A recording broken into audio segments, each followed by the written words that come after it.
Hi everyone! So today I thought I would do a 2-year update on Winnie, a little bit impromptu.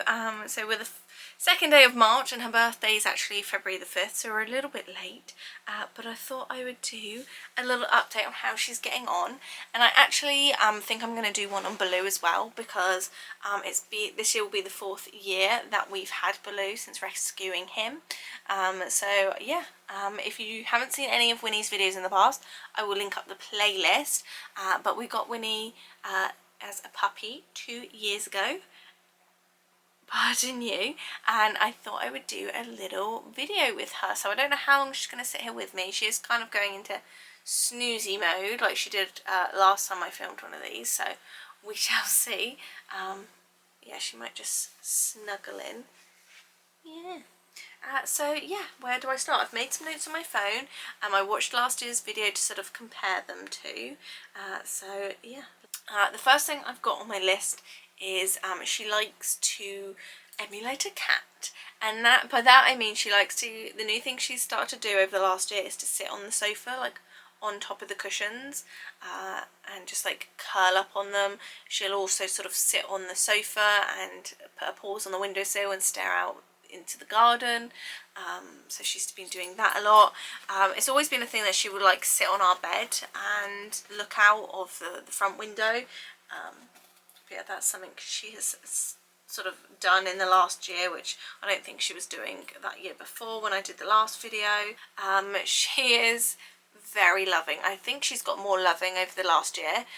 She is very much still a daddy's girl, as is Baloo, but she is very loving, very cuddly, and not just to me, but like to our mums as well, but like also to my dad she's really quite loving with, and Darren's stepdad, in the week when they were staying, she sort of like went up to him and had a little moment. So she is very loving, but it's very much on her terms. I say that she loses her tolerance throughout the day, like kind of once she's had her dinner and she's sat on the sofa, she gets more fussy. She doesn't like you sort of touching her. If you try and touch her in bed as well, she's not having any of it. So yeah, she's much more loving in the mornings, but sort of once she's had her dinner and that's that, she sort of is like, right, I've had enough of everyone now. So yeah, sort of leading on from that, in the mornings, she still likes to wake me up either by licking my face or with a swipe of the paw to the face, which is always fun. And she is pretty good at sleeping in. Baloo definitely is the one that starts things off, and then she kind of follows suit, and if you show that you're awake, then that's it, you've had it. She, in the cold parts of I mean, we've not had a particularly cold winter, but when it has been colder, she's been getting, she gets under the covers, and she can be sort of like in and out of the covers all night. You're constantly sort of, she sort of scrapes at the top of the duvet to like, so you can lift it up and she can get under. So she kind of breaks my sleep, I feel, when she does that. She's become, again, she's still quite reactive to cats. She sees one, whether it's through a window or there's been one that still sits on our garden fence, she'll like run up to it, start barking. If we see one on a walk, she'll like pull on her lead to try and get to it. So yeah, she's very reactive to cats still, birds. I mentioned in the first video how she was quite a handful on walks and we hadn't done any training. We kind of before Christmas we did some training, and it's hard to say whether we felt it was effective or not. I learned more about her behaviour and why she does what she does, and I've learned sort of how we can try and avoid it as much as we can. Some things we're not sort of taking on board ASAP because it's just not realistic for like our day-to-day lifestyle, and we want, you know, everyone to be sort of happy with the walks and that sort of thing. Obviously I'm not putting her in situations that she absolutely hates, like I'm not trying to do that for her, but at the same time he was like, you need to only do open field walks with her, and that's just not realistic for our day-to-day life. So yeah, is she snoozing? I can't tell. She's got a lot, but like since we've done that and I've like taken the tips on board of what to do, and I've kind of implemented some of like what I've spotted with her and how she reacts best, she's got a lot better with people. I'm not saying like every walk is brilliant, like she doesn't bark at anyone on our walks.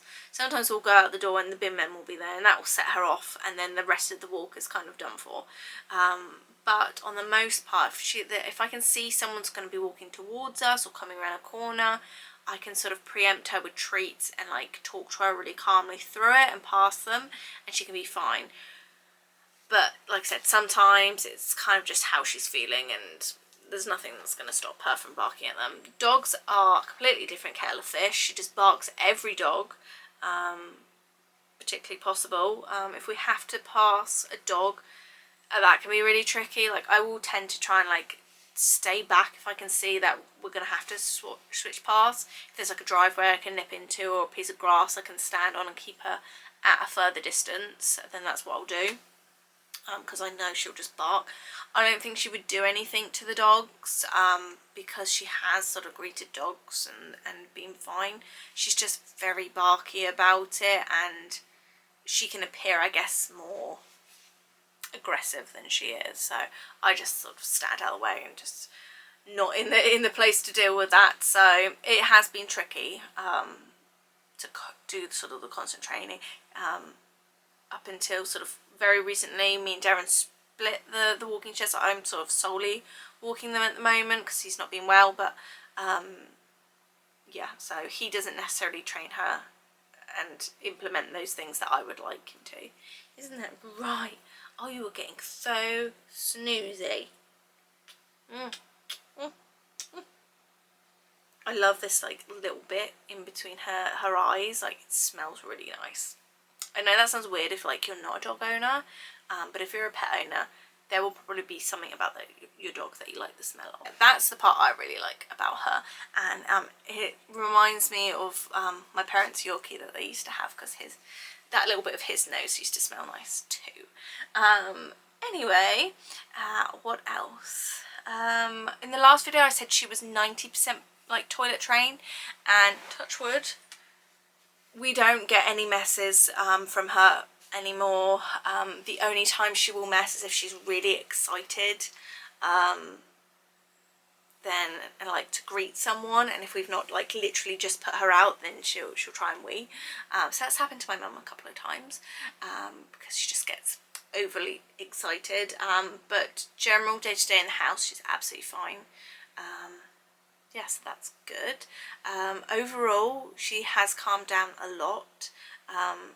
Kind of looking back on that video, you sort of forget, like you see how she is now, and you think, oh, she's still pulling on the lead, she's still like, it seems completely nuts, but she has calmed down a bit, which is nice. Just takes the edge off that. She still really loves Baloo. She still will try and wind him up. She's not as bad. Obviously, she's been spayed in the last year, so she's not as like intense, and like she's not as heightened friskiness wise. So she's still like occasionally they all sort of give each other the side eye and the come hither, but for the most part they don't really bother with that anymore. She still tries to wind him up. She'll do that thing, you know when cats, they like sit and they can sense that they're about to pounce and they sort of wiggle their bums. She does that. What else? She like I mentioned in last year's video, she'll sort of like roll in front of him and then like try and get the toy off him. She's really sly about it. But they get on still really, really well, which is nice. And they still play with each other. And yeah, my mother-in-law got a new dog over the last year, and it's funny, they stayed with her whilst we went to Israel, and every time she's like met George, she like gets really scared, because he's a cockapoo, but he's a big cockapoo and he's bouncy because he's only one. And it's too much for her to start with, and like she gets like really scared, like pick me up, pick me up. First time she met him, she was just like barking at him. So like every time they see each other again, they start off like they've never seen each other before, and then as the days progress, they get sort of more acquainted with each other, they calm down, they can sit on the couch together, They will play with each other. They can get a little bit rough with each other, both of them. Like sometimes George has his whole head around her, his mouth around her head, and vice versa. She's hanging off his ears. Ooh. But they do sort of get on, which is good. So yeah, she mostly sleeps on the bed with us. We do have like this like orthopedic like little mat on the floor, which she would sort of take herself to in the night. If we're like, I'm quite a fidgeter, so she gets enough of me and like she'll like huff and like get off the bed. But for the most part she sleeps on the bed. She still sticks her head through the banister, especially like if she's waiting for Darren, if he's gone out somewhere, she'll sit and stick her head through the banister.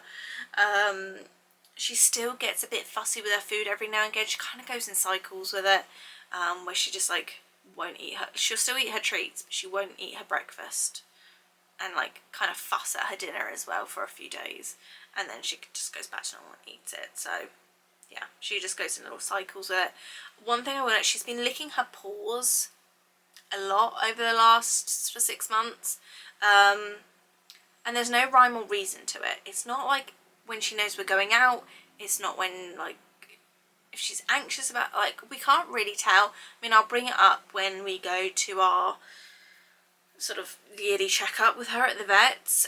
She's not like licking them so much that they're going sore, but like there's no rhyme or reason to the time of day she's licking them. I don't know. Sometimes I think she just does it to clean herself, or I don't know. If you look at the way she's sat, like with her paws crossed, she is still very much a little princess. She loves to be held, especially if we're out and about. We took her obviously on our first trip to Hay-on-Wye last year, and for the most part she's pretty good. And like if we're out at shops, she can be pretty good until she obviously sees a dog, and then it's like she freaks out. But yeah, for the most part, like we took her into some bookshops and some cafes, and she was good. So yeah, we were pleased with that. Nicknames wise, new nicknames for her as of this year. My dad very much is the only one that calls her Winsome. I don't know where that's come from, but that's what he calls you, doesn't he? For me and Darren, we call her Professor Woo, Dr. Woo, just Woo, and also the Queen of Sheebs. So in our minds, let's sort of unpick some of those. The Dr. Woo and the Professor Woo are very interchangeable depending on what career we think she's having for that day. So like when Darren's been in hospital, she's very much been Dr. Woo, and diagnosing things. I really don't know where this has come from, and if you have a pet, you know the ridiculous of giving the dogs nicknames. Yeah, and she has a little voice that goes along with it, because she is a very good doctor, don't you know? I just love to like scrunch her nose. Oh, you've messed up my fur. They've not long had a groom, so she's looking pretty tidy and short, which is nice. What else? And then Queen of Sheebs, just purely because like she's so sassy and like she gives you that attitudey look, like I am the Queen of Sheebs, aren't you? And like whenever I come across it occasionally in a book and it's like the Queen of Sheba, and it just makes me chuckle because that is you. I feel like she's always very snoozy when I do these videos. I'm just sitting there like that. But yeah, I think that is that all that I've got to say? She doesn't really chew stuff anymore, which is good. She just chews up her own toys, but she just stopped chewing my stuff, which is brilliant. She's, for the most part, good on long car journeys. We took her up to see Darren's mum, and she was very good on a long journey. Short journeys, she gets a bit fussy, like the start and the end, and then in the middle she's fine. She just whines a lot. She's good at dinner. She doesn't fuss with us at dinner. Blue is more of the fussy one at dinner, or like wants something, but she'll just like go off and sleep under the table, so that's good. And the final thing I've got is the crafts prance around the garden. If I can find a video of her doing it, sometimes she'll just like run around the garden and you can tell she's pedigree. Like she does such like a pretty little prance. a little trot. You could just imagine her in a crufts ring. So yeah. We haven't managed to meet up with her sisters, which I had hoped to do in the last video. We found two of her sisters through a Facebook group, and yeah, we have a little WhatsApp group that we sort of keep in touch with. I would like to get them to meet up at some point. I think it would be quite interesting to see how they react. But yeah, I think that is all. I'll try and insert some clips of her, so you can see her on the day-to-day and not just so snoozy.